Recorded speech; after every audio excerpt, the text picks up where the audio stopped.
Hello and welcome to another awesome episode of Retrotopia. My name's Alan, and if you can't tell, I am ecstatic today because today we are revisiting an idea that we had way back on my debut for Sonic the Hedgehog. I'm told, and I haven't been keeping track of this myself, but this is the 25th episode that I've been on, and because of that, Sam and Brian have been ever so kind as to let me ramble on about Sonic the Hedgehog 2. In my unbiased opinion, of course, perhaps the greatest game ever made, but we will get to that shortly. Before we do all of that, of course, I'm going to do some plugs, like a good podcaster, because that's what I am. We have all of our social medias. We have Facebook, X, Twitter, YouTube, Blue Sky, Instagram, Discord, all of which you can find conveniently wrangled all together at linktree/Retrotopia. That's linktr.ee/Retrotopia. Come and get involved. Like, comment, share, tell your friends. Join our Discord. We've got... there's quite the party going on over there, and there's always room for more. So come and join us, join in the fun.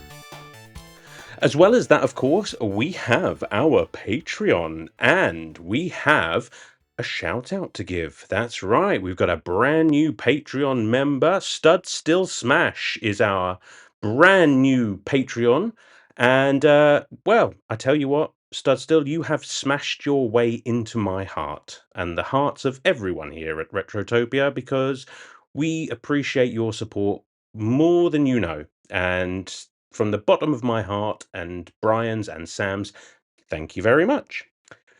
If you would like to be as cool as Stud Still Smash, then why not pop on over to our Patreon and join it for the low price of free. And you can find all of our episodes in one place. That includes the Retrotopia, Retro Bites, our monthly discussion show, Quick Play, which is our mini review episodes, and you can get access to those episodes early. You can, what else can you do? Other delicious Patreon stuff. You can vote in polls. That's the one. You can get a shout out like our friend Stud Still Smash just did. I just like saying that. I'm just going to say it over and over. You got 3 shout outs this episode. I mean, come on. Talk about value for money. At the $2 tier, you can even suggest a quick play and pick a host to play the game of your choice, and we will review it for you in our inimicable style. Easy to say for me.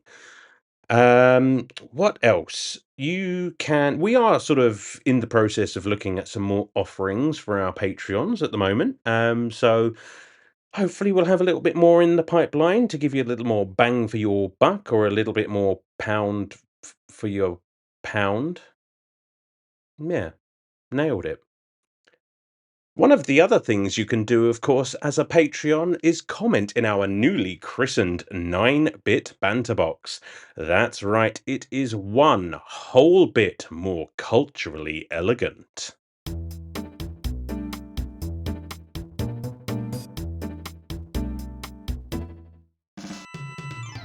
Okay, first up on the 9-bit banter box, we have Unbuckled Cape, who says, Alan, so this makes episode 25 of the 3 Musty Tears. Truthfully, this has become a favourite podcast of mine. Oh, thanks, Unbuckled. So let me ask you some celebratory questions. What game do you want your fellow host to play the most? What game do you most want to cover? What is another hobby the mighty collector indulges in? And finally, rank the Retrotopia shows in your opinion. Retrotopia, Quick Play and Retro Bites. I think mine goes as follows. Quick Play, Retro Bites, Retrotopia. Not a knock on the original, I just love a quick 15-minute show and hearing my buddies just openly shoot the shit behind a mic. Wow. Thank you. These are some brilliant questions, Unbuckled. Thank you very much. First of all, thank you for the congratulations. It's been a hell of a ride and I've enjoyed every minute of it. It's been awesome.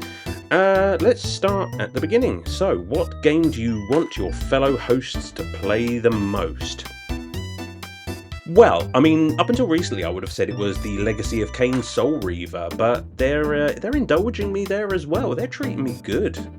recently. You know, I am eating well. So Legacy of Kain is going to be an upcoming episode. I'm very excited about that, and that would have been my answer. So I guess with that out of the way, I'd really like to put the guys through the Mass Effect trilogy. The problem with those, of course, is from a purely podcasting point of view. That's a lot of game. So maybe one day. It's not one of those games that I really need to replay to talk about, but I would like to. What game do you most want to cover? I mean, again, probably Mass Effect or Resident Evil. 1, 2, probably 2. Probably the original Resident Evil 2 or Silent Hill 2. Or 1, actually. I don't think 1 gets enough love, so maybe Silent Hill 1, but quite a few. And what is another hobby the mighty collector indulges in? I mean, beyond gaming, which is obviously the big one, I like to read quite a lot. As some of you know, I'm reading the Silmarillion again at the moment, but I have a not insubstantial collection of books behind me, and I do like to read at least a few times a week, be that books or comics. Unbuckled, I know you have an interest in those. What else? I don't really watch much TV anymore, I've got to be honest. I tell you what, and this may come as a surprise, it may not to some of you, but I really enjoy cooking. I'm a big fan of cooking. I like to just grab a glass of wine or a beer or something and just try out new recipes, and I find it really peaceful and relaxing, almost like moving meditation or something like that. It's just I love to cook and I love to eat. Anyone who can actually see me in person will attest to that fact. And finally, rank the Retrotopia shows. Ooh, here we go. I'd say it's like ranking children, but I only have one, so this is probably a bit harder. I would say my favourite show that we do is probably Retrotopia. Now, bear in mind when I say this, I mean, these are all separated by like a hair. It's so close. I love all the shows we do, and so should you. But Retrotopia, it's the original. I love talking about games. I genuinely enjoy talking to the guys about the games that we've played. Retro Bites it's a bit more work, but again, we can really go off track with that one a lot more, and it does lead to some really interesting places conversationally. So I think I'm going to rank Retro Bites in second, and the only reason that Quick Play is in a very close third is because I don't get to talk to Sam and Brian with that one, and don't tell them, but I kind of like those guys. They're fun to talk to. Yeah, if you see them in person, just tell them they suck. Okay, well, that's it. Thank you, Unbuckled Cape. So moving on, Randy Berridge says, congrats on 25 episodes, Alan. Thank you, Randy. It's been awesome seeing you become part of the crew at Retrotopia, and I'm grateful to have you in my ears. Now that Halloween has come and gone, I'd love to hear your ranking for Alan's top 3 sweets. Ooh. I'm grateful to be in your ears, Randy.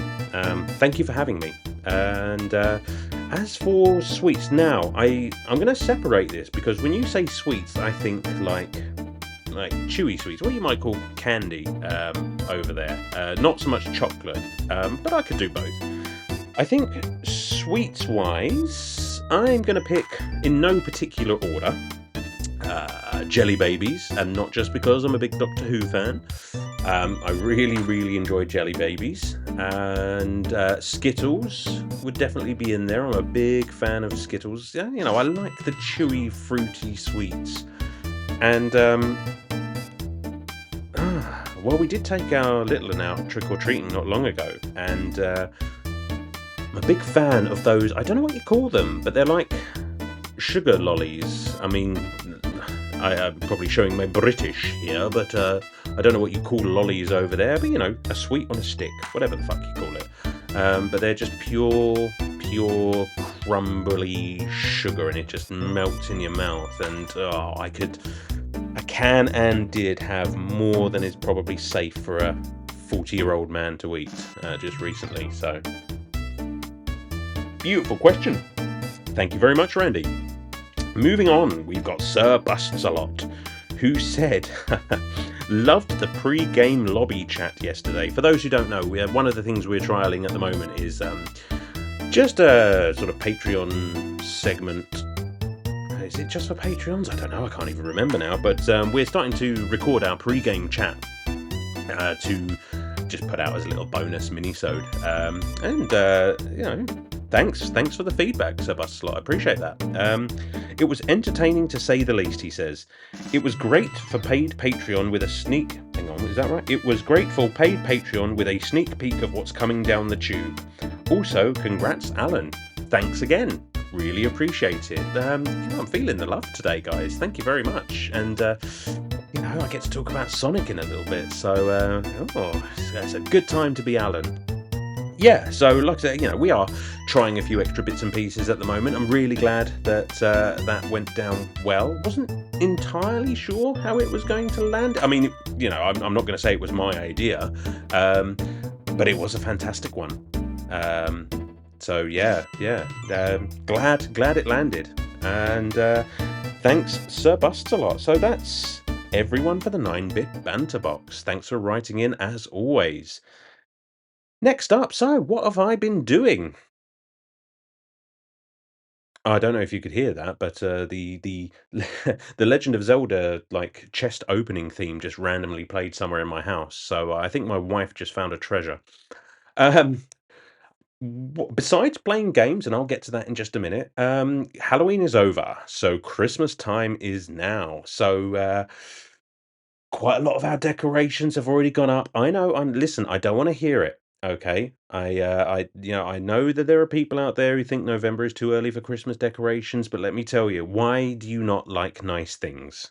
Because it looks fantastic in here at the moment, lovely and cozy, and I'm really getting into the spirit of the season at the moment. Already cooked our Christmas cake, which I will be feeding with brandy every 2 weeks or so to make sure it's good and ready for Christmas Day. Basically, I want that cake to kill me. So putting a lot of booze into that.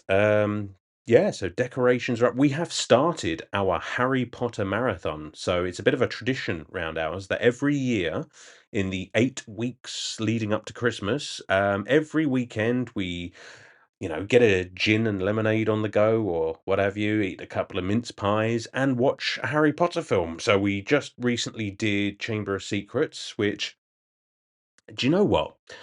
I'm going to put my cards on the table. I think Chamber of Secrets is my favorite Harry Potter film. Um, it's taken me a few years to get to that point. I will honourable mention to Goblet of Fire. I mean, if you're not a Harry Potter fan, then this is just rambly bullshit. But I think I always prefer the very young cast for Harry Potter. It's just that's where the magic is. When they get a little bit older, it's just like it's not quite as whimsical. It gets darker and what have you. And I like the bright, colourful, almost family oriented fun of Chamber of Secrets. So that is why it's my favourite. Mm. Oh, I need to wet the whistle. What have I been playing? So I just yesterday beat Resident Evil 4 remake. It was absolutely fantastic. True survival horror. I don't know how I feel about it compared to the original Resident Evil 4. I think they're sort of on the same level.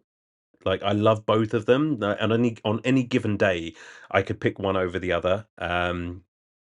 I admittedly did not think Resident Evil 4 needed a remake, but I'm glad they did because it looks stunning. It plays very, very well. And, they tweaked some things that I appreciated. They took some things out that I didn't appreciate. But on the whole, fantastic, fantastic game. What else? I am still playing Harvest Moon 2 on the Game Boy Color because fun. I have started playing for an upcoming episode. I almost said X-Man then. Mega Man X. And I have some thoughts and feelings about that game. And I don't know, I need to spend some more time on it because no, I'll save it for the episode. I won't go into detail here. You already get enough spoilers in the Retrotopia After Dark. So yeah, that's about everything that I've been playing and or doing, which of course leads us directly into the gentleman's hang on. Oh no, okay. I'm being told that it's the genius's interlude this time. So enjoy.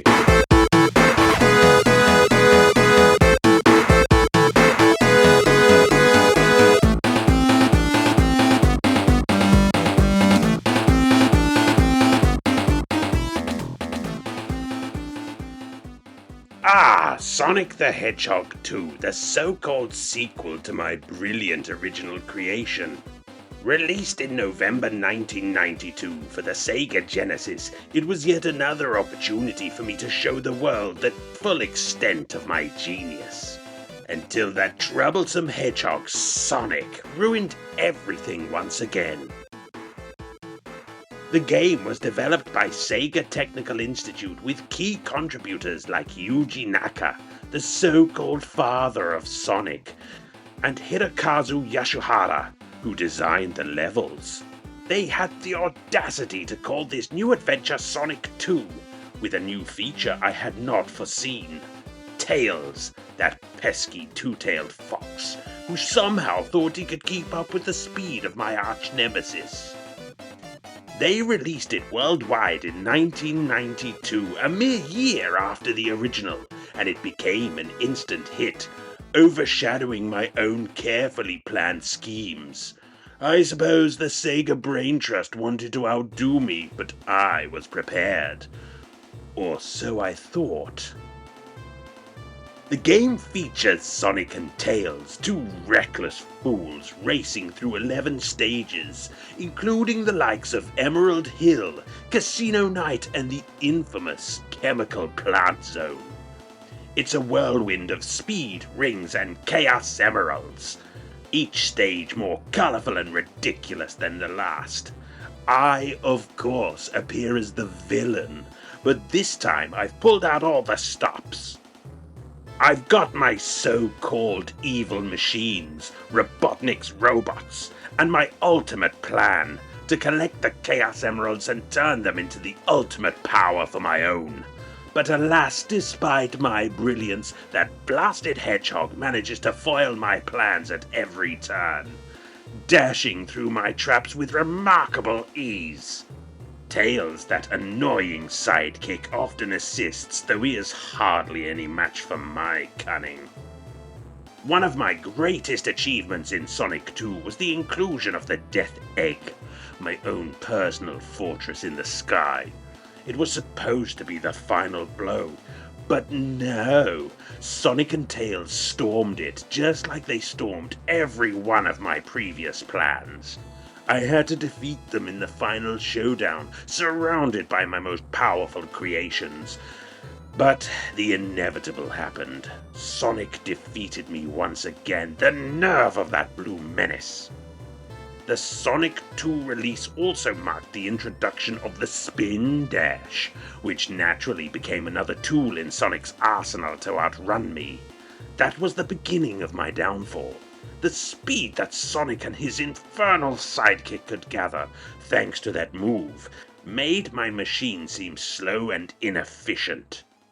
Though I lost again in this sequel, it was still a grand spectacle of my own making, one that brought millions to witness my genius, even if they couldn't appreciate it. The game sold over 6 million copies, and Sonic became even more famous, all while I remained the misunderstood genius trying to shape the world in my image. But mark my words, next time I will triumph. Okay, thanks for that, Dr. Robotnik, and it will always be Dr. Robotnik and never Eggman. Yeah, I'm quite adamant about that. So before we actually get to talking about Sonic the Hedgehog 2, and I should point out that it's quite a suitable episode because in true Retrotopia style, we are literally down to the wire on this one. I will be actually talking to Sam and Brian about this game in approximately 10 minutes time. So nothing like the last minute to get things done. I suppose, you could say I gotta go fast. Haha. All right, well, that's enough about what I think. Let's see what some of you guys think about Sonic the Hedgehog 2. So, kicking things off, we've got Randy Berridge saying, "Oh boy, Sonic 2. I was absolutely obsessed with this game as a kid," and in brackets he says, "still am," good man, "and put so many hours into it. This is the gaming version of a warm blanket for me. I know these levels by heart and can hear the soundtrack as I type this. I remember being blown away by Chemical Plant Zone at the time, but over the years I really have a soft spot for Oil Ocean. And how can we not talk about Tails? I love that cute little bastard. This easily goes down as one of my favourite games of all time and some of my favourite gaming memories. Can't wait to listen to you all cover it." Well, Randy, first of all, I agree with literally everything you just said, especially Chemical Plant Zone.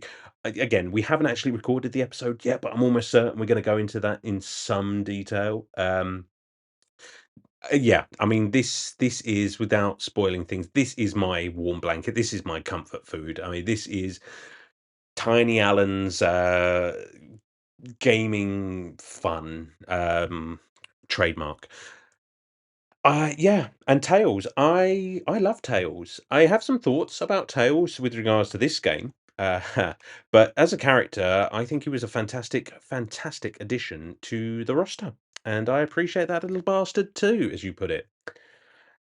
Moving on to Unbuckled Cape, who says, "Chemical Waste Plant was my first rage quit level. The music is so good, but I still get a little PTSD." Unbuckled, you know what gave me PTSD? Is you calling Chemical Plant Zone Chemical Waste Plant. I don't know if you did that on purpose, just to get a rise out of me. But just for that, you lose one of your extra lives.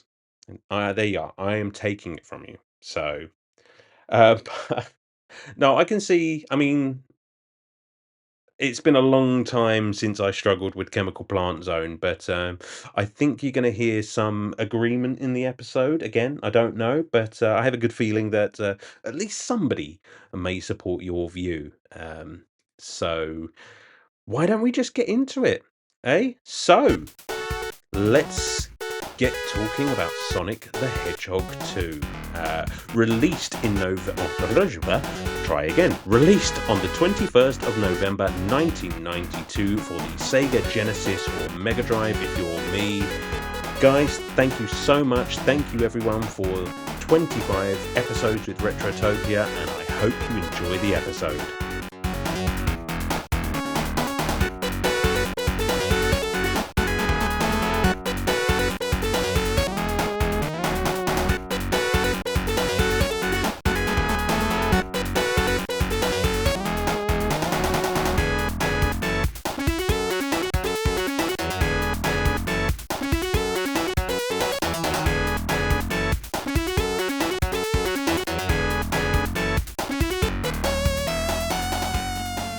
And we're back, not 15 minutes after I recorded the intro. What can I say? Retrotopia, if not for the last minute, nothing would get done. Joining me, as always, of course, is the tails and knuckles to my Sonic, Sam and Brian, and I'll let you guys decide which you are. So, I want to be Knuckles because I want to be Knuckles because I'm going to call that right off the bat. I'm going to call you Chris Copeland from the Retro Hangover has informed me through the Retro Wars podcast that echidnas have 4 penises, and I need all the help I can get. I have heard that. Can confirm. You can't stack them, Brian. Don't tell me what to do with my 4 penises. Well, No, and but, you're maybe from you Canada, can use them. so you get to be called Moose Knuckles. Moose Knuckles. Now, if you got 4, like maybe you can spin them like tails and fly around. No, you can't, because I'm Tails, and I get to do that with my 2 penises. By the way, Sam, we're... I just want to let you know that we actually have a store in Canada called Moose Knuckles. Oh, that's brilliant. What does it sell? That's a very... Well, let's see. Male undies? Male panties? Moose Knuckles, We're right off the rails. Actual Moose Knuckles. Do you guys know what the term moose knuckle means, right? Yep. It's basically a camel toe on a heavier lady. Oh, I thought it was. I thought it was a guy where his pants were tight. You could see his balls on either side of the crotch of his pants. No, we call that Brian. Brian. I did try on a pair of pants the other day that have shrunk, and my testicles were outlined perfectly in them. So, and those photos will be available for the patrons at our $2 tier. What a way! What a way to start off my 25th episode with Retrotopia. How about that? Carrying on as we started, just off the rails and having fun. How you doing, guys? Sam, how you doing? I'm doing pretty good. I'm glad we're getting this back on track.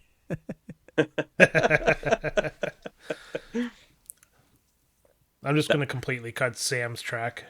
I'm done with you. Done. Yep. No. Muted. That's it. My induction period is complete. I am now the secondary host of Retrotopia. That was the plan all along. Muscle out the American. Brian, how are you doing? Started off on a rocky week, but I recovered. Sleep deprived Monday. I only got like 3 hours of sleep, and like I said, I'm an old man, and I need my 8 hours, and then I managed to recover by getting about 12 hours of sleep the next night. 12 hours. That sounds pretty good.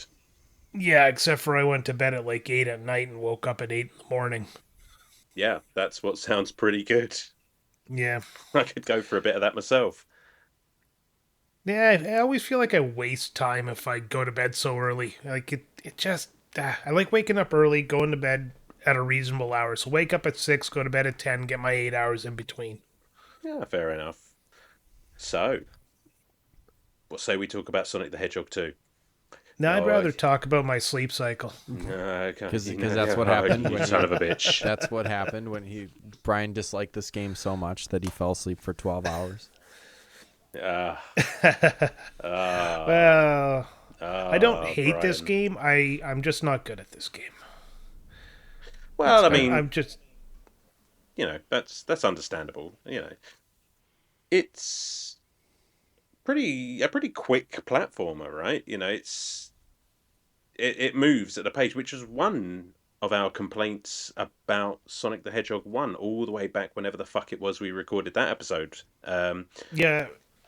25 episodes ago, I'd say. Yeah. 25 episodes ago. Take. So back then, your main complaint with Sonic the Hedgehog 1 was that it was a bit too slow to build up speed. Well, you remember the 90s, right? And when we had the console wars going on, you had the Nintendo, or you had the Sega commercial, where it was showing Mario Kart and he's like trugging along, and then it shows Sonic and like, going at super speeds.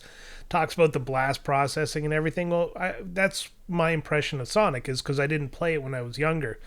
So the more I play Sonic games, and the more you're not just running real fast all the time, like I found this game, you run for 2 seconds, hit a wall.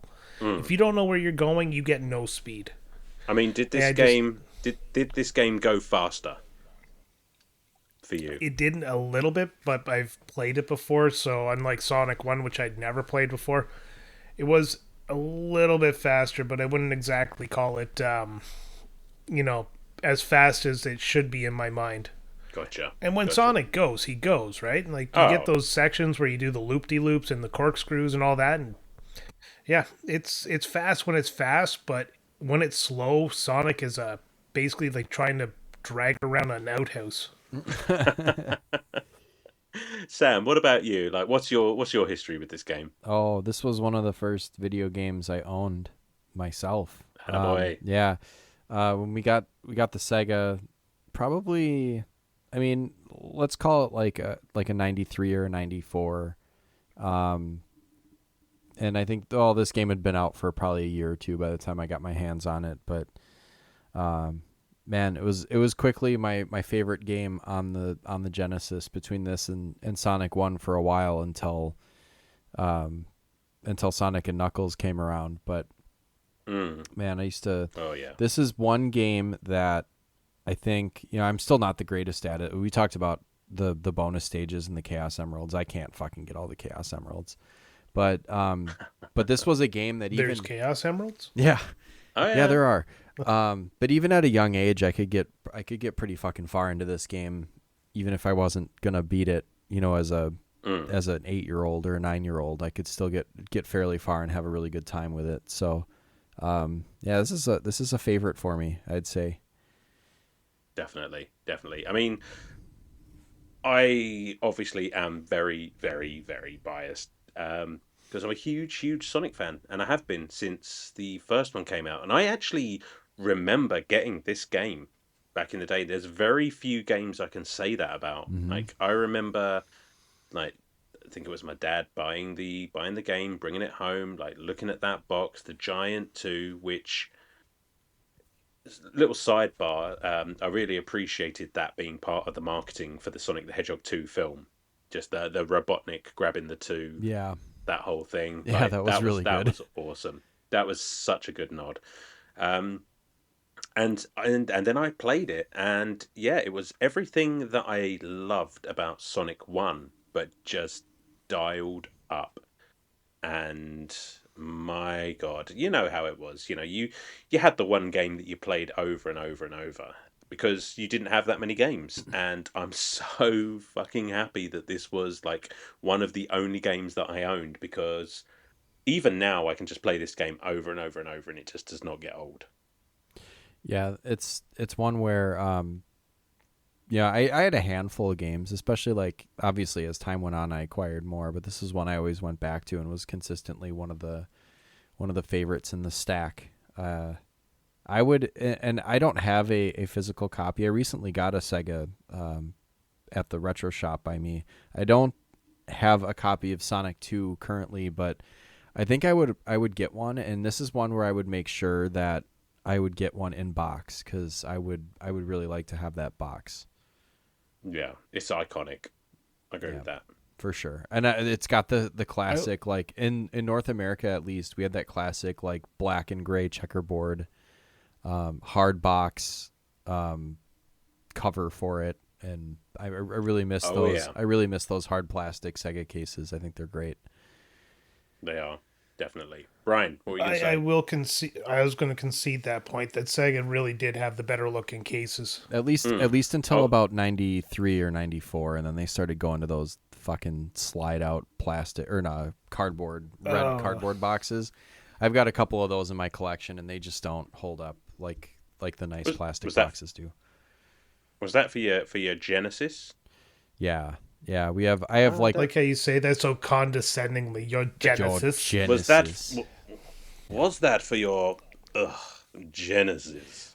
Well, the first one I don't think we got cardboard cases. Well, the first maybe for Sonic and Knuckles. Yeah, I was gonna say that's the first one I really remember, because the cartridge was so goofy. But I also had as a kid I had Primal Rage, and that one came in I have Primal Rage in box right now, and yeah, it's got a cardboard box. And I have a copy of Risk, the board game. That came in a cardboard box, but I've also seen it in the hard case. So I don't know, collector's corner. Okay. Beep beep. Yeah, nice.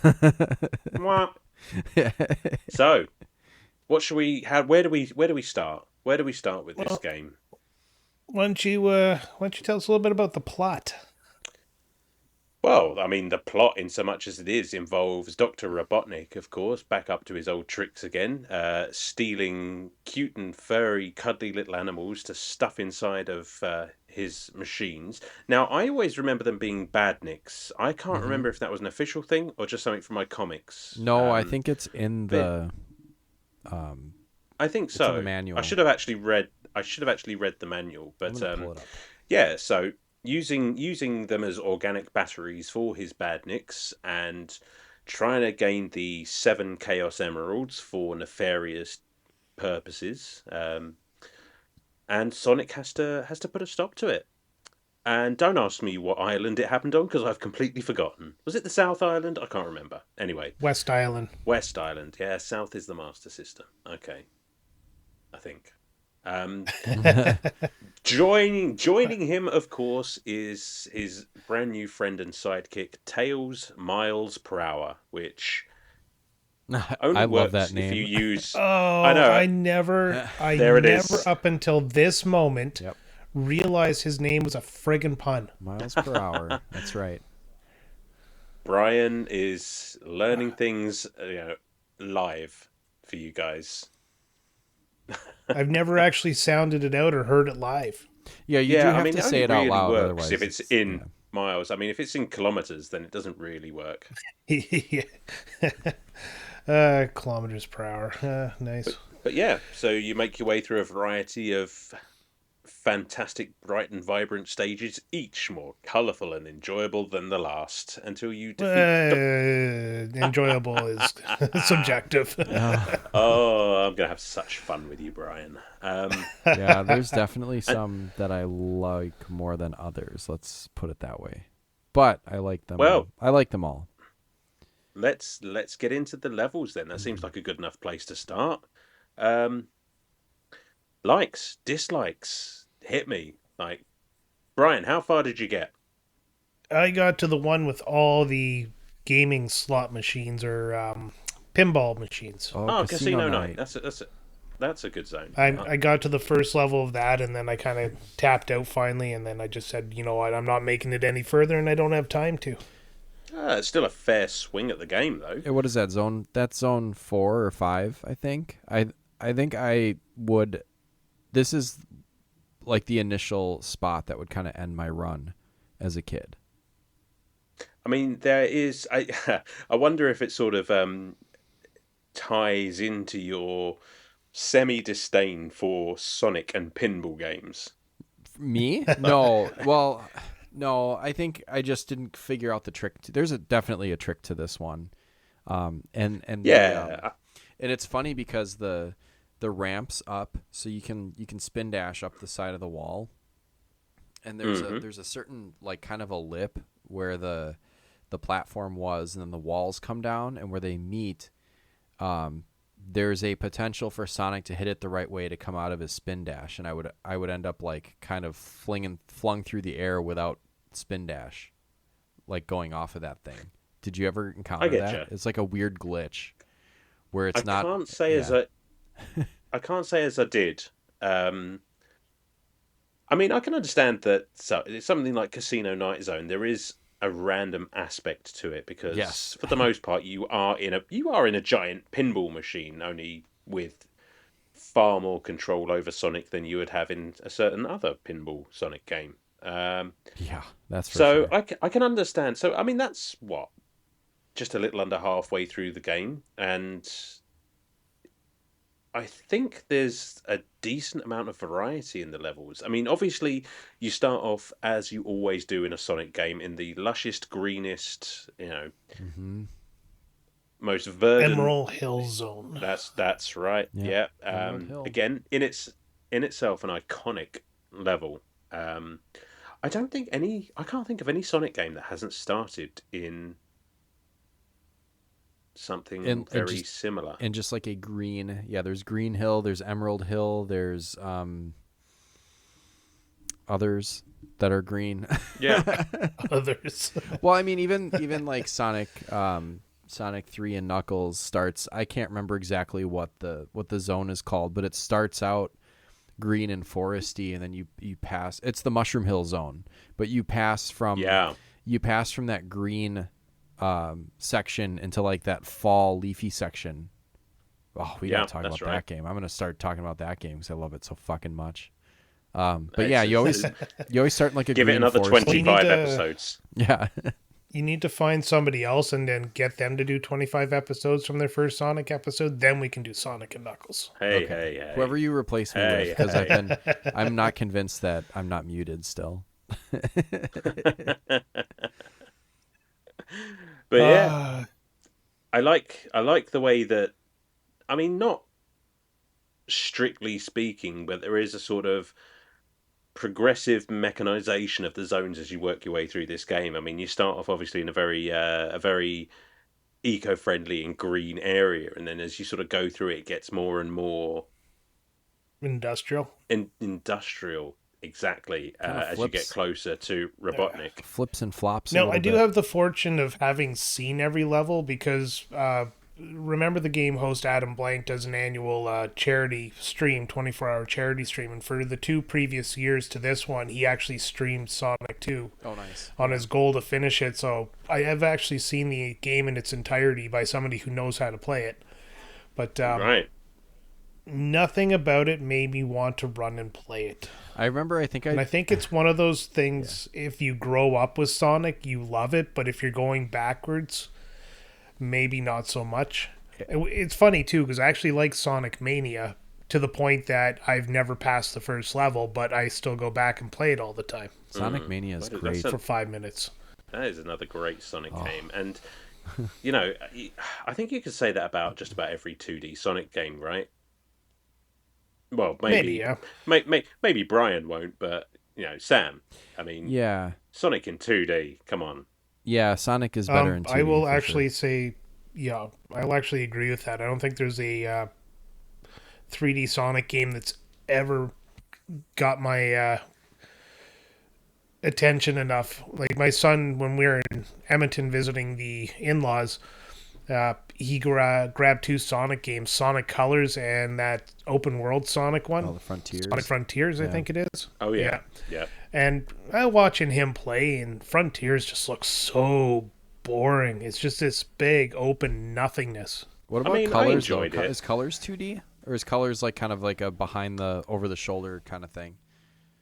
I haven't played it yet, or have seen it played. It's been sitting on his little computer desk for God knows how long, and because he gets on his Roblox kick, and then every other video game is garbage. Oh shit, that was that was originally a DS game. That's kind of off topic, but Sonic Colors. Interesting, yeah.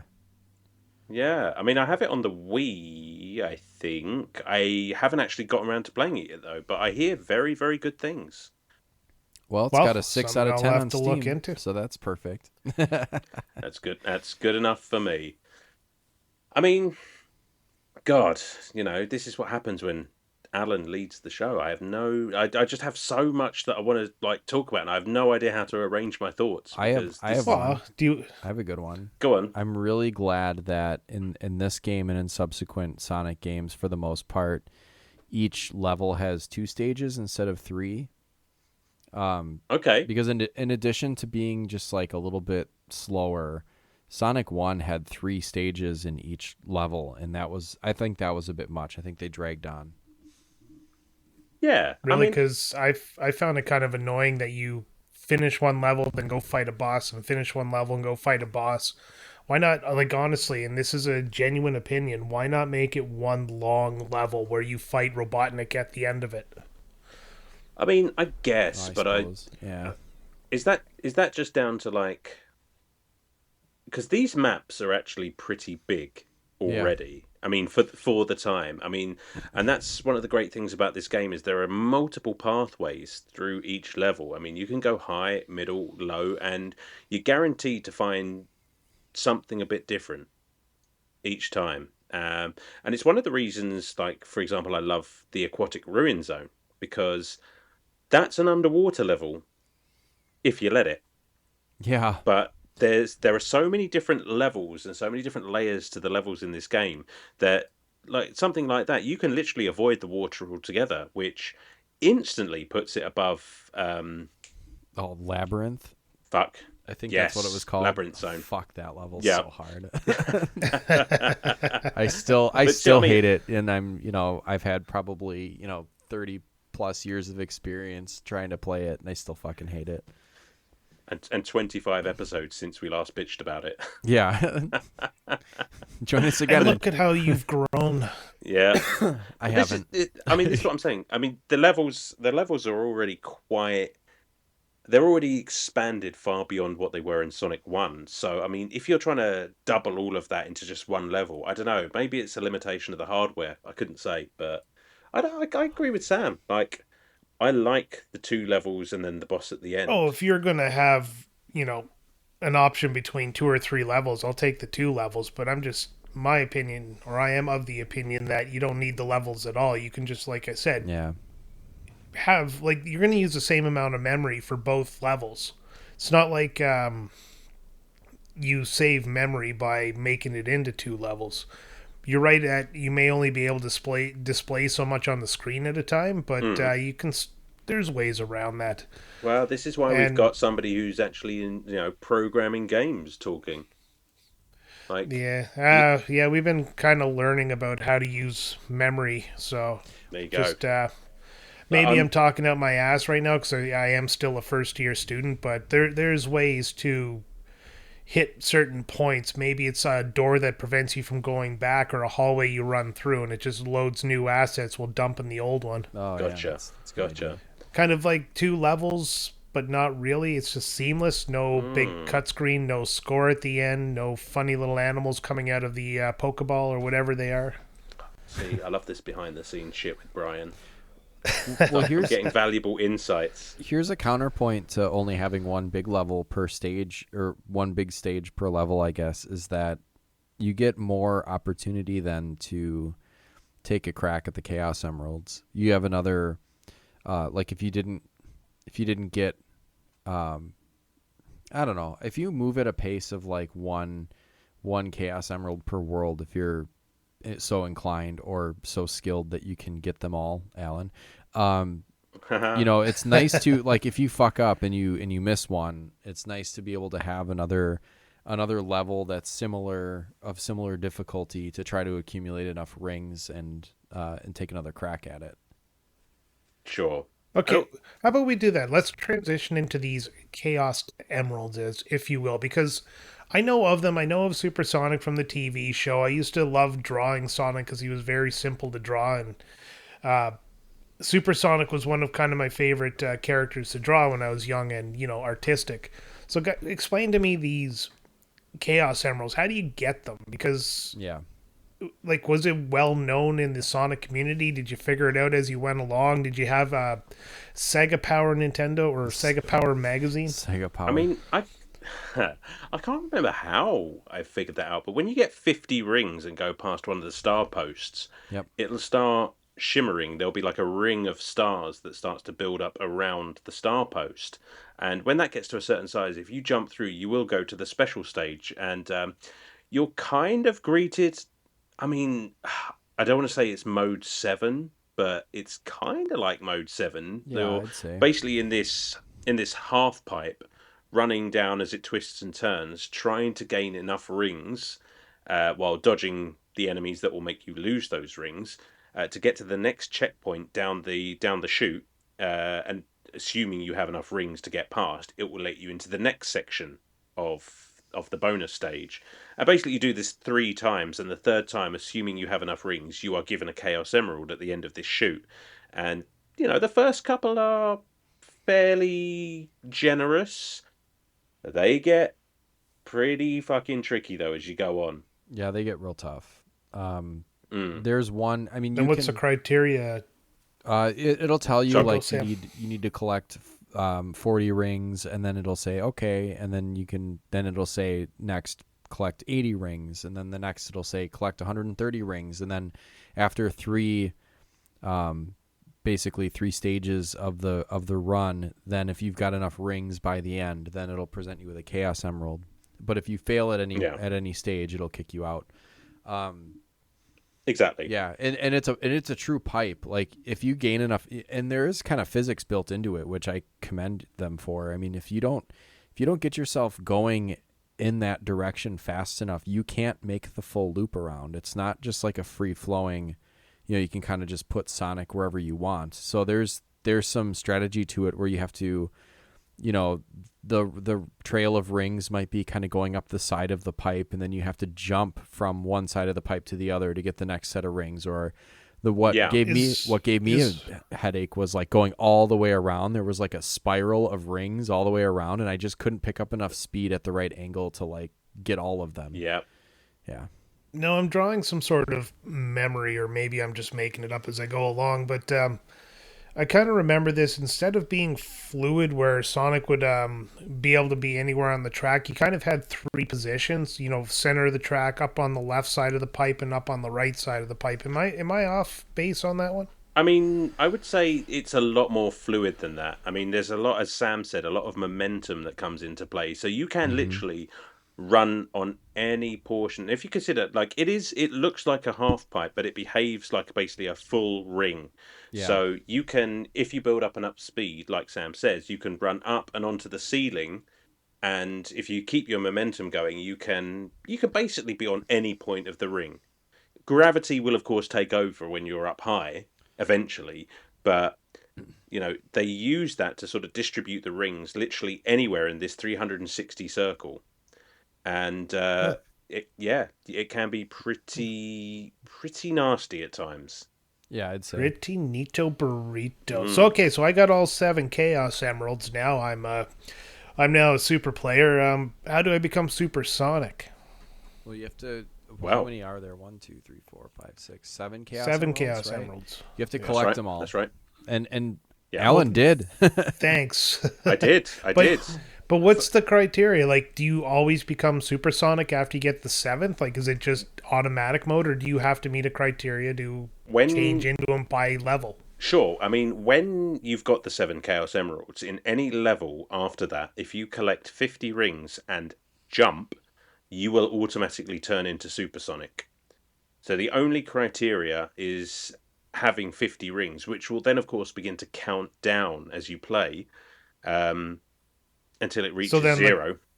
Yeah, okay, so the crutch is then you don't really have a choice. As soon as you have to jump and you have 50 rings, you will You're become you're supersonic. going to turn into supersonic, which is, functional invincibility. Frankly, extra speed, you're all but indestructible except the usual sort of fall damage or, Hmm. going off screen or something like that. But otherwise, you're basically invincible for the entire rest of the stage as long as you can keep that ring count up. Because if that counts down to zero, you will turn back into true blue Sonic. But Basic otherwise, bitch Sonic. basic bitch Sonic. But yeah, otherwise, as long as you can keep collecting rings and keep that counter from dropping down, you're supersonic for the rest of the level. I'm just glad that you No, don't that's need not a them. bad thing. Yeah, Hmm. you don't need them to beat the game, which is nice. It's just kind of like a badge of honor to say like I beat Sonic and I got all the Chaos Emeralds. Like, I Sure. I mean, mean, I suppose in the sort of lore of it, you're getting the quote unquote good ending, but there's not hmm a whole lot of difference, no, frankly. But it is neat, and like some like the first four of them were pretty well. First three of them were pretty easy, but even like after 30 some odd years of playing the game, like I got all of them this time round, but like some of them were just fucking so hard because you really have to sort of remember where everything is to get all of the rings to avoid the badniks. So hmm and oh, I've got some things to say about Tails. yeah. Oh. There's some Well, muscle memory involved in memorizing Mm, where those rings are going to be. sure thing, yeah. Brian. All right, that's great about Supersonic. Let's get into Tails then. Why not? Uh, It's a great transition. Let's talk about the two-tailed little bitch. oh, come on. He does. I don't know, like Tails does you make things can't a little more switch over hard. to Tails in a single player. Like Yeah. you can't switch to him in a single player game, can you? Yeah, I don't really No. understand why he's there at all in the single player version. And I've heard claim that you can turn Tails off and just play as Sonic in the original game. I couldn't figure out a way to do that. I as a kid, Oh, I don't. I for don't real? What's that? like I thought you could jump and grab him and he would help you float over something. No. I thought there was like a reason he was with you, but it just looks like he's there to be there. I mean, he's a sidekick. He becomes more useful in later games, I think. I'm trying to remember now. I have this feeling, and I might be blurring the games together, but I feel like, a player too can pick up the controller and play as Tails. And, he's not completely without use. I mean, some of the enemies that grab Sonic, like the enemies in my beloved Chemical Plant Zone, if they get a hold of Sonic, you've got maybe 2 or 3 seconds before they do some damage, and Tails will automatically smash them for you and set you free. So Yeah, that's the only true. place Yeah. the only place that Tails is a real liability is in the special stages. Yes. Because he is trailing behind you, and he can also collect rings that will add to your tally. Now, the problem with that is Tails reacts a split second after you. So if you jump over an enemy and he doesn't in time, he will lose the rings that he's holding. And that can really set you back if you were relying on them to get through the checkpoint. Right. What a dick. What a... I he mean, really I is love Tails, but that is Yeah. a dick move. He is a real liability, and that's why, like, later in the game, after I had gotten a couple, like, I would always set out wanting to get Chaos Emeralds when I was playing it as a kid, and then quickly just be like, well, this is bullshit, because Tails is always gonna fucking lose whatever rings he's holding on to. And I guess, well, he does help bolster your total, so it's not like, I've heard the argument like, well, you just need to get enough with Sonic so that it's not a problem, and that's possible. It's like, well, yeah, of course it's possible, but having Tails collect a couple and put you over the top is really helpful. So it would be really nice if he could follow you a little bit closer and not get hit. Oh, with yeah. shit. Well, that's just it. I mean, like, basically Tails is getting the rings that you miss. Right. Then why else is he there, Yeah. I don't know. I mean, I do, admittedly, if I'm going for a Chaos Emerald run, I will turn Tails off. I never could figure out how to do that as a kid. Do you have to go in the options? How do you do it? Yeah. Oh. Yeah, well, you go into the options and it's an option there. You can either play as Sonic, as Tails, or as Sonic and Tails. Oh, well. Yeah, and then when you play as Tails... If I knew you could turn it off, I would have. Yeah. But yeah, and they go, and that is how I usually, if I'm, because them special stages are so tricky at times. It's like I can't have a loose cannon like that screwing up my run. Although one cool thing that Tails does is when you're fighting the Robotnik bosses, like especially the ones that will like come up out of the either be it lava or chemicals or oil or whatever, where they're coming up from under some sort of liquid, and then you jump down and hit them and come back up. Tails will mirror your move, and sometimes you can get 2 hits in on him because Tails will come in and pop them 1 too. Absolutely. But then that sort of works both ways as well, because if you're lining up for a hit and Tails has already hit him, you might end up going through Robotnik. And, right. If he's over lava or something like that, or God forbid, the enemy on the Robotnik on Chemical Plant Zone, like if you miss him, you're going straight through. Yes. That boss fight. That's actually a pretty tough second boss fight for. I did not realize that half the floor disappeared for the first 2 attempts on the boss fight. The first time I just ran off the floor and into the chemicals and died. And I'm like, what the fuck? Then the second time I was like, the floor is opening up. And so I bounced and hit Robotnik and I like bounced off him right into the fucking chemicals again. And the other thing is like, take a break after that. Are those not the same chemicals that I was just like fucking swimming around in not 2 seconds prior? Like, why do they suddenly the other thing about the chemical zone, you do this part where you go up and down this little track, and then you have to climb the blocks at like the 4 blocks that do kind of a square pattern. Yep. And first time the game glitched on me, so the blocks were going opposite directions, so I can never actually jump up.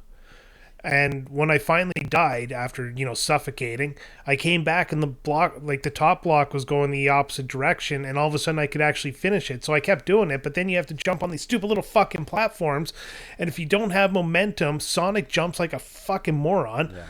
And you miss the platform, you land in the chemicals right on the bottom of a ramp, so you have to go back, get momentum, climb the fucking ramp, do the whole thing again while it's doing that because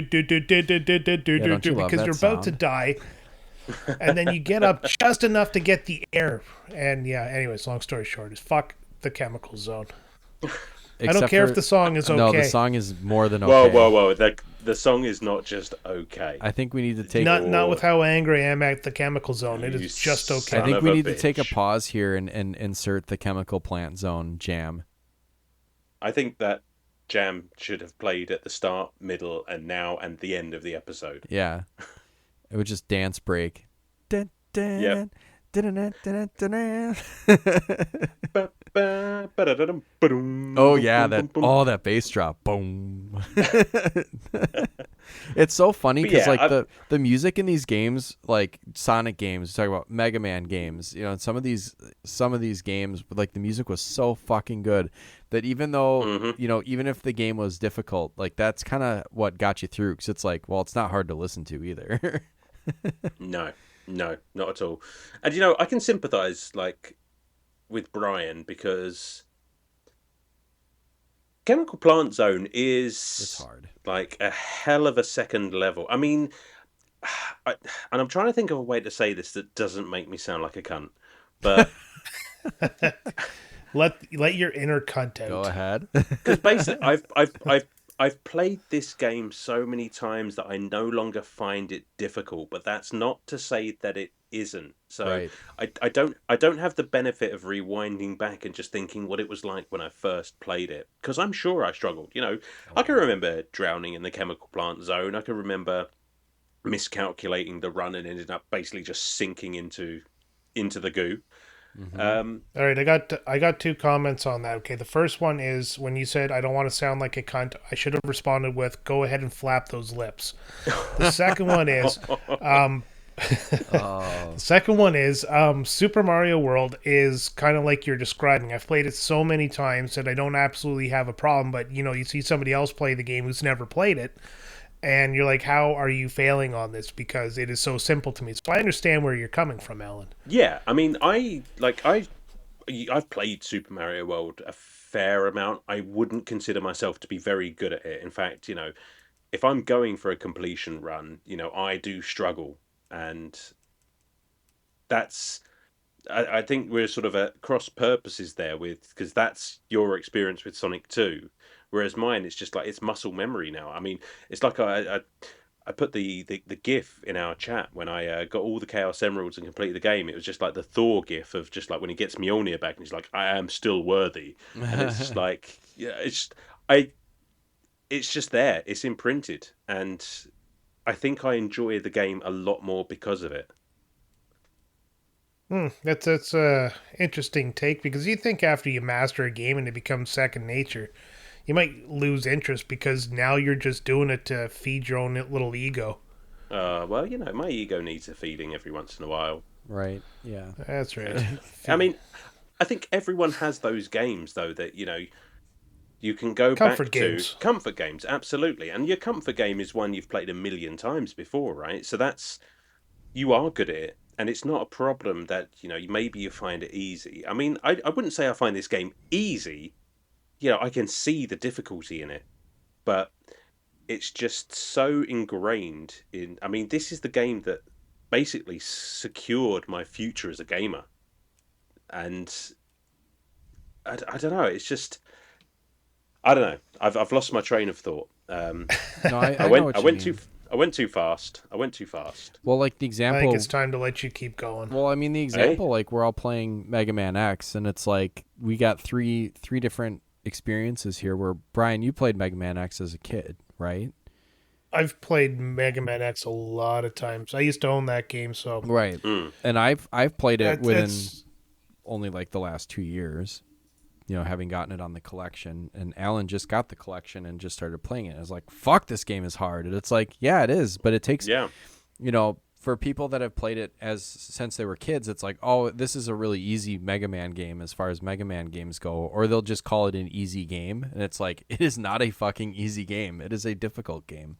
It just happens to be, you just develop that muscle memory, or you remember the order to do the robots in and that kind of thing. Like, this is the same thing. Like, where to jump, what to avoid, how to keep out of the water in the aquatic run zone, like that kind of shit. Yeah. And to go back to, what you were saying, Brian, about, not, I suppose in a nutshell, you're saying, quote unquote getting bored with the game, but the visuals and the sound and everything that goes along with it, it's just such a joy to look at and to experience. Mm-hmm. Whether or not after some point, it's just like where I'm just having so much. I'm just gliding through the levels. It gives me the opportunity to take in those levels, and there is a lot visually going on in this game. Yeah. And I just find that delightful.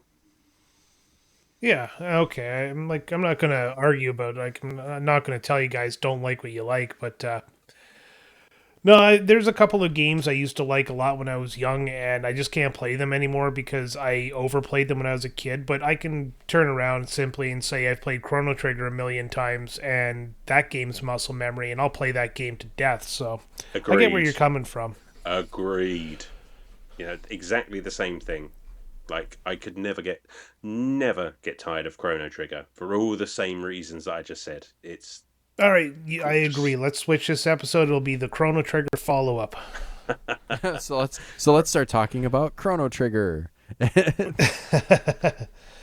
Anyways, let's go back to Sonic 2, I guess, since Alan really wants to talk about it.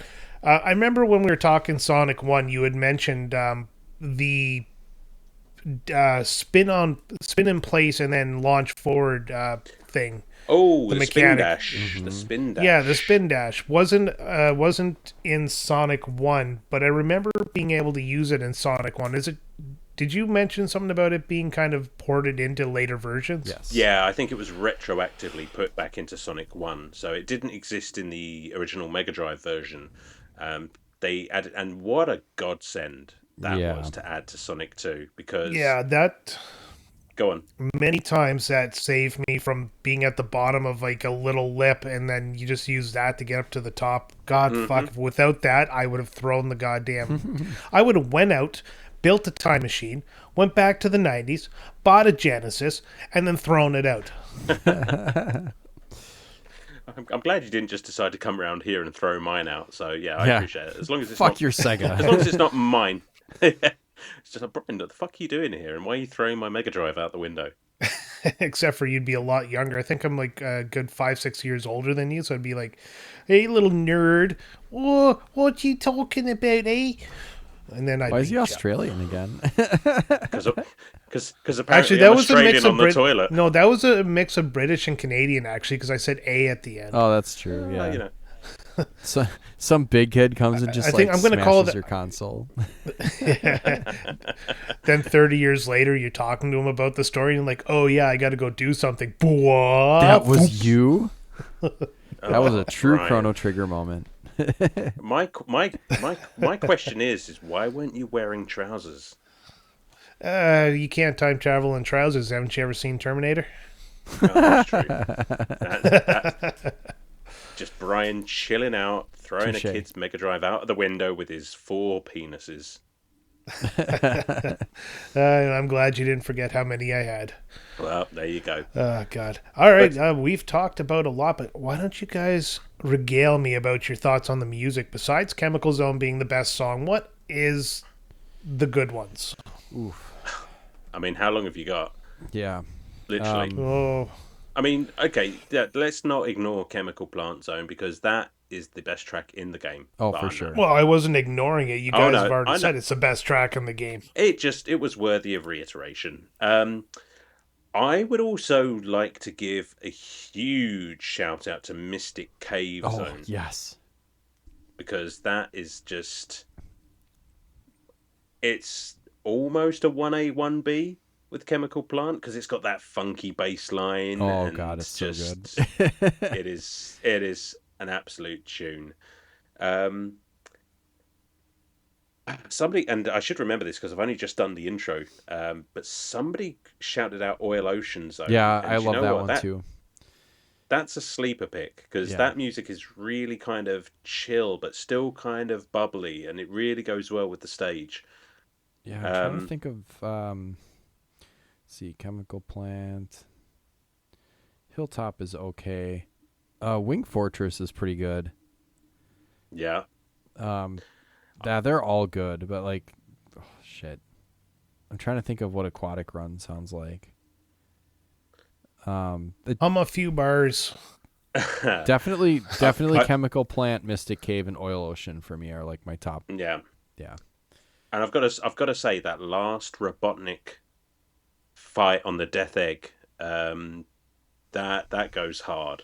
Mm-hmm. Because you've got the sort of Robotnik sort of music throughout the Yep. but the last boss fight just switches it up and it goes hard. And we can maybe talk a little bit about Death Egg, because that's a zone. That's Yeah. I think that might be a mark against this game for me is Death Egg. I'm not a fan. Ooh, a mark against. Yeah. Go ahead. Let's hear it. I don't know. In general, I don't think it's clever when a game does a boss that you can only hit in a very specific spot. And I did, obviously I figured it out because I beat it again. But like, it's one of those things where, like, if you haven't played it in a while and the muscle memory is a little rusty, you won't remember, what you did the last time or exactly how to hit it. And just, oh man, I just banged my head against the wall on this thing for a couple days. I had it kind of saved in the spot where I was. Yeah. But once you get it though, I mean, like if I were to try again, and just play this game through, I'd probably go through and beat it in a single run because I've done it recently and I remember exactly what to do and where to wait. And it does reward patience, but that's not always the kind of like boss fighter I am. Is like, no. I get a little bit antsy and then I get a little bit ahead of my rhythm and I just get worked over. Yeah, and in the game that's supposed to be about speed, having to be patient and wait just seems kind of counter. Oh yeah, thematical to this. If you're being as careful as you should be with Death Egg, you will take probably 3 to 4 minutes to beat it, I would say. Like it's a good chunk of time. I'd agree with that. Because you don't want to get cute and try to hit him multiple times because you're going to run into his spiky hands, and you don't want to hit him when he's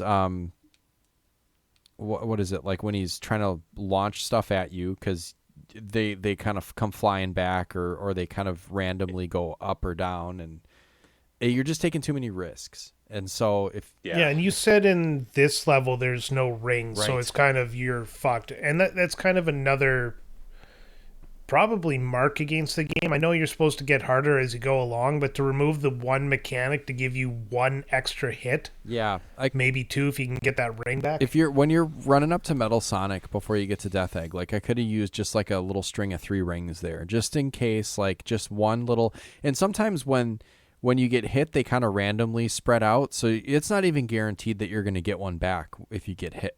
So.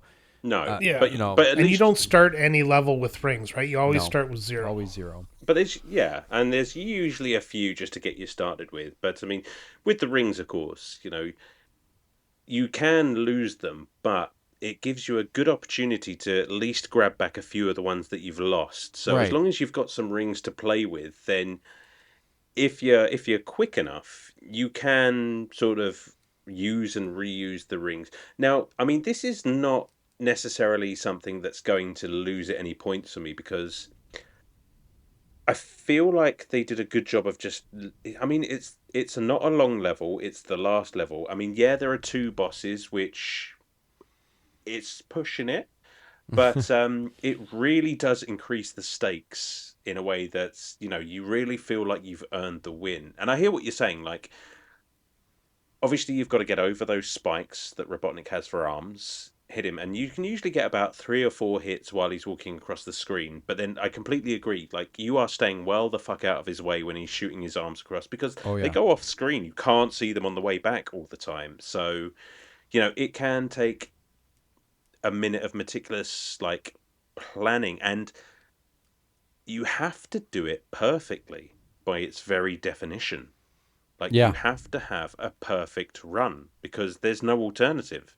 Yeah, I didn't even hit it 3 or 4 times while he was walking. I would hit him 1 time, like right before he launched himself up. Yeah, I just didn't even want to deal with it. But it is such a steep angle to get up and over to hit him that it's every attack is a gamble, and if you're even off by like a pixel or two, Yep. you fucked it, and Yep. you have to start again. And again, knowing what you're doing, like you said, it becomes manageable. But I can see that being such a sticking point for a lot of like new players, and I don't know. I like it, but I can see why somebody wouldn't.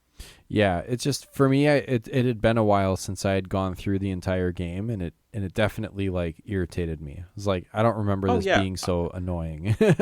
I mean, I died a couple of times on my playthrough this time round. Yeah.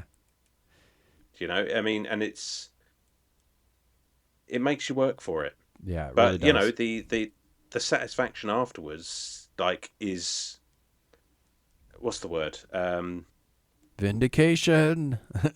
Vindication. Yeah. Well, it's I like it.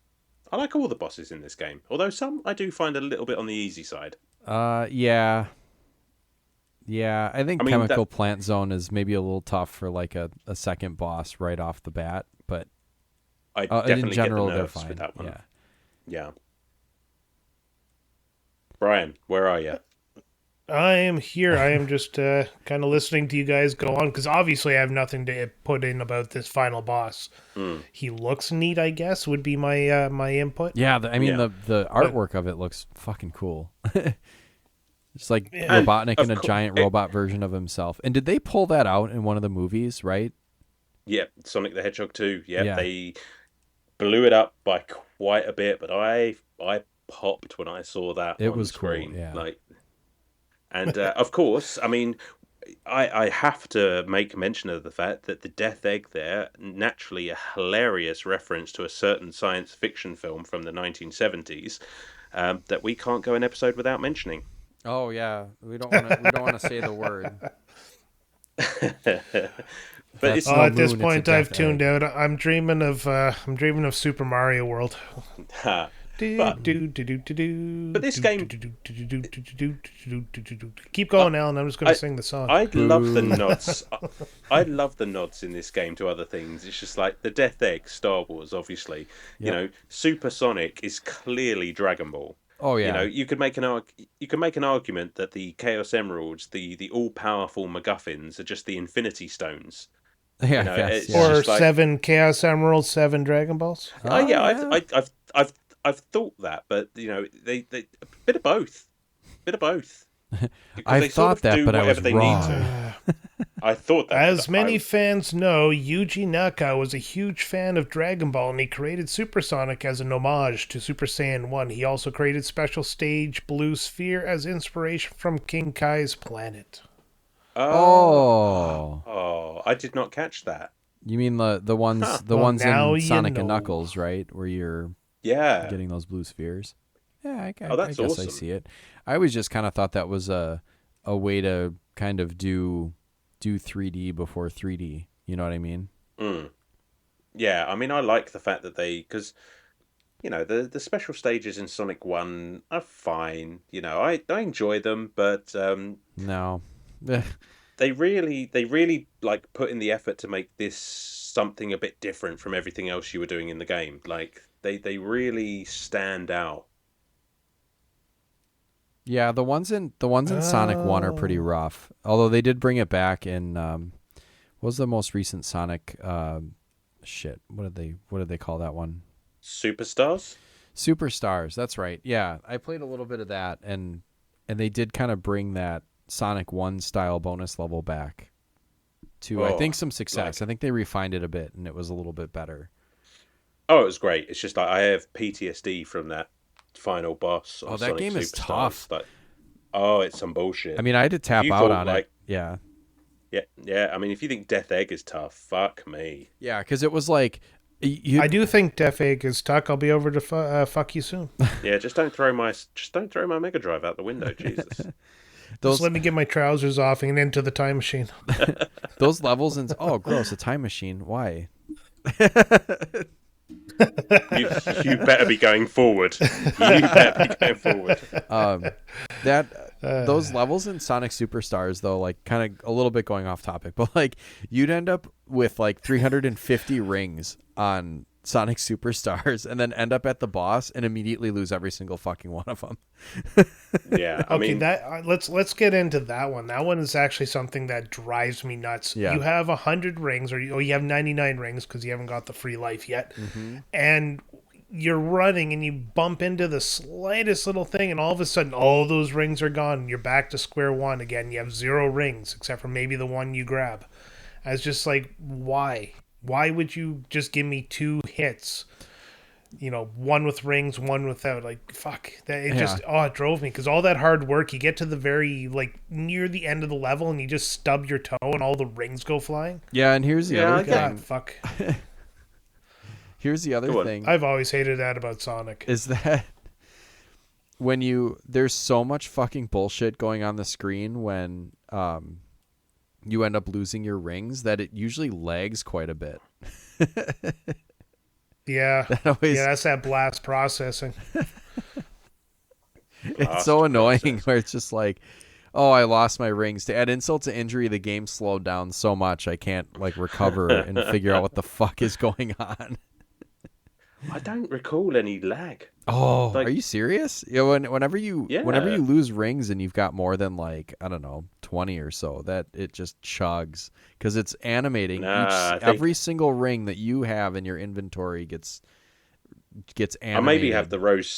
I probably have the rose tinted glasses on. It's just Maybe, like I just don't want to see. I don't want to see any faults. It definitely lags. But I would counter Brian. It's just like how it's like you have the rings, you get hit, you at least have the chance to get some rings back. So you're back to your having an extra hit. I mean, how is that worse than say playing a Mario game and losing your mushroom? Fuck you, Alan. I mean, you two and your goddamn calling me out all the goddamn time. You and your logic. I'm just saying, it's just you with your words. Perhaps it's also because you can carry that mushroom over to the next level, or you can get a fire flower, which is more power, or you can get a star, which is basically supersonic without all the extra work. Well, you get invincibility in this as well.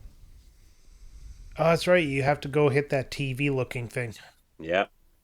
Oh, I love the TVs. Yeah, I think those are cool.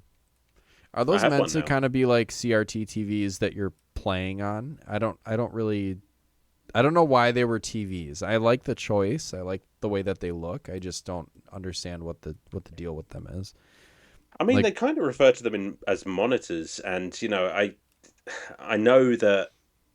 Like in the comics that I used to read, it was just something that because Robotnik wasn't always Robotnik, and before he became evil, he put all of these things around just to help Sonic out. And I don't know if that's canon to the true Sonic story, but it was in the comics that I read, and fuck you. But yeah, they were just these little things put around just to help Sonic out, and yeah, I love the monitors.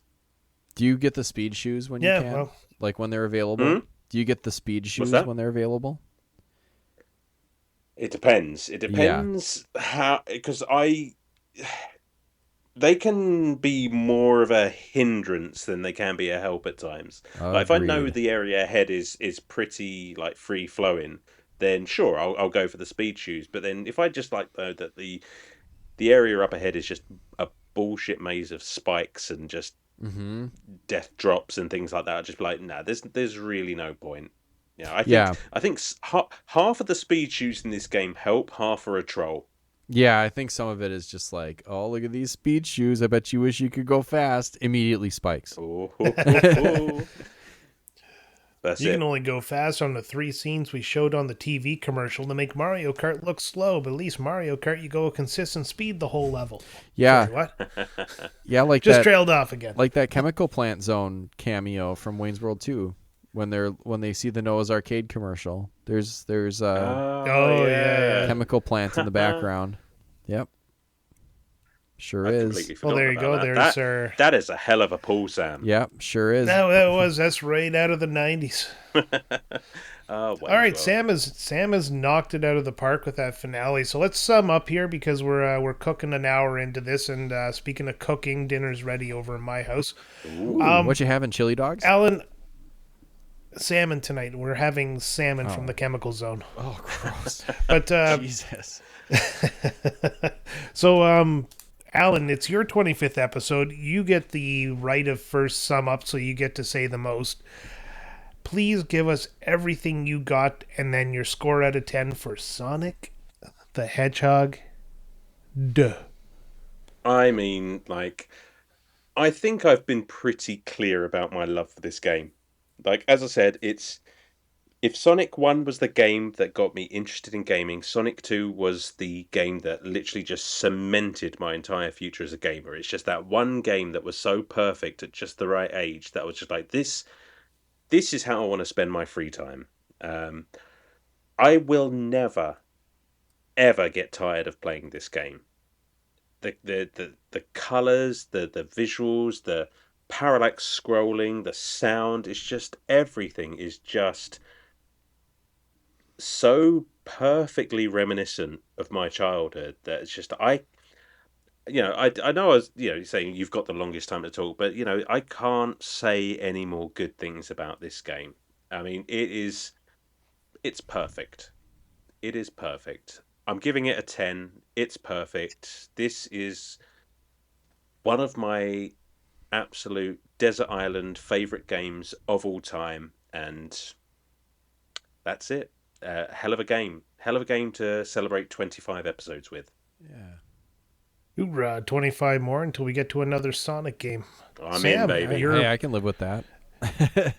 You're the I guess the Sega guy from the beginning of our partnership here. So why don't you go next and I'll wrap it up some real talk. With real talk. I'm not going to go as high as you, Alan. There's definitely some shit in this game that kind of pisses me off, and I think I'll take a little bit off for it. Maybe not the full point. I've taken my time to be able to steam on my own, and I think maybe I'll only take a half point off for the things I'm irritated with. But I would say, like, I can't remember if I got Sonic 2 or Sonic 1 first or second or whatever. I know I had the I don't know if they had this in the UK, but did they have the Sonic 1 that had like the big not for resale stamped on it? I don't recall the pack-in. Yeah, I had the pack-in version that had, even on the cartridge, it said like not for resale in really big ugly red letters.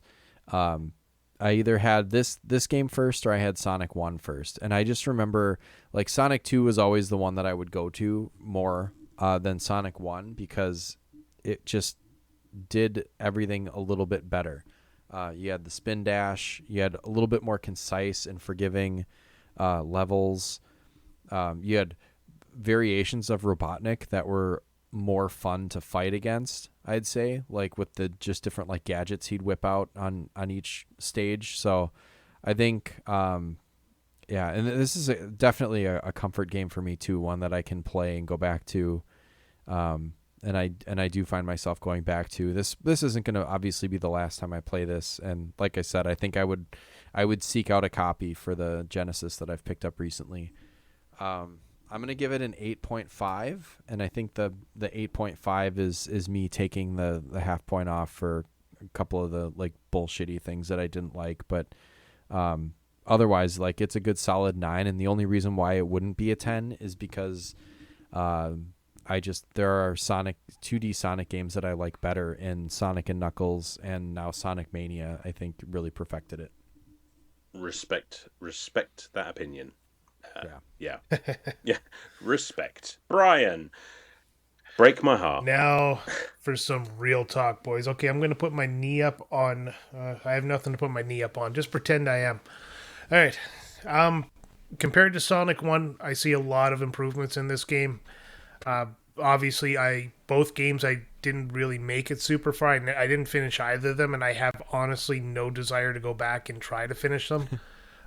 This wasn't my childhood memory. That's probably why, because I can go back and play Super Mario World a million times because I love that game from my childhood. I got a lot of good memories with it. Graphically, this game is beautiful. I like how it looks. The levels are. I love the fact that you can take multiple ways and there's a lot of secrets in all the levels, so that's a positive point for it. The controls. Uh, when Sonic isn't moving, he controls terribly. When he is moving, he's controlling really good. He jumps fast. He's very responsive. Uh, the music is fun. I like the music. I will not poo-poo on the music anymore. I actually did enjoy it, except for the Chemical Zone song, which I heard way too many times as I kept dying over and over and over and over and over.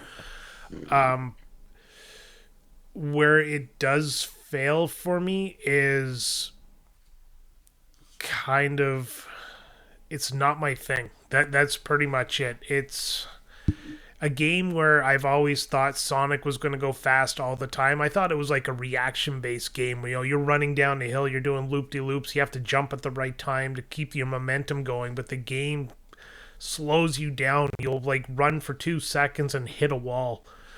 Other thing I didn't like, and this probably goes away late in the later levels, is the first few levels. Once you got the hang of them, they took less than 2 minutes to complete each.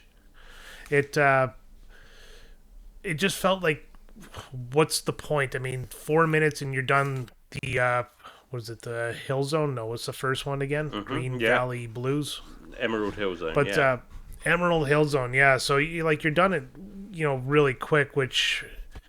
It's not really time to go explore. I mean, it's a Sonic game, get from point A to point B, but it would be kind of nice if the game really encouraged you to take a look at these different levels. Like every time I played or did a replay, I'd end up doing the same path because once I learned that path, there was no reason for me to explore any other way to go. I knew how to get to the end.